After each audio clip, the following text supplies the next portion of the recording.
मोदी सरकार डंके पर झूठ बोलती है, संसद में झूठ बोलती है, लोगों से झूठ बोलती है। और झूठ परोसने वाला कौन है? उसका माध्यम हमारी देश की मेन स्ट्रीम मीडिया।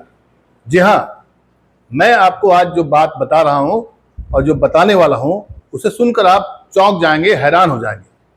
क्योंकि आज से ठीक 13 महीने पहले सरकार ने संसद में ऑपरेशन सिंदूर के मुद्दे पर कहा था कि हमारे कोई सैनिक शहीद नहीं हुए।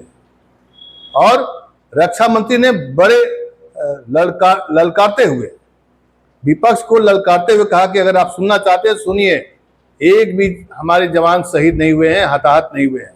हमने पाकिस्तान को बड़ा नुकसान किया है। चलिए, आपकी एक बात तो सबको देश ने मान ली कि आपने पाकिस्तान पर बड़ा नुकसान किया है, बड़ा हमला किया था। लेकिन आपको जानकर हैरानी होगी कि 13 महीने के बाद सरकार ने अब जाकर के ये स्वीकार किया है कि हमारे 6 जवान शहीद हुए थे। सोचिए, ये कितना बड़ा झूठ है।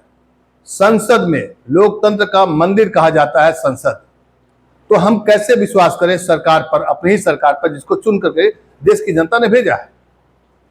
सवाल तो उठेगा। और इस झूठ को पकड़ने का काम था मीडिया का, लेकिन मीडिया हाँ में हाँ मिलाती रही और देश को भ्रमित करती रही। देश इस मुगालते में रहा कि नहीं, हमने उनका नुकसान बड़ा किया है, हमारा कुछ भी नुकसान नहीं हुआ है। लेकिन सच्चाई जान करके आपको हैरानी होगी कि अब 13 महीने के बाद 6 जवान के शहीद होने की सरकार ने सूचना दी है। तो इसीलिए कह रहे हैं कि ये सरकार झूठी है, और झूठ बोलना नेताओं का काम था। सरकार झूठ नहीं बोलती है, यही फर्क करना होगा। सरकार और नेता दो अलग अलग पहलू होते हैं। नेता झूठ बोलता है तो चुनाव के समय झूठ बोलता है या कुछ भी बोल देता है, उसकी बातों को लोग मानता है कि हाँ नेता बोलते हैं। लेकिन जब वही नेता सरकार में मंत्री बनता है, प्रधानमंत्री बनता है, तो उससे उम्मीद नहीं की जाती है कि वो झूठ बोले।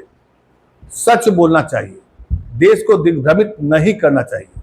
और इस बार झूठ संसद में बोली गई।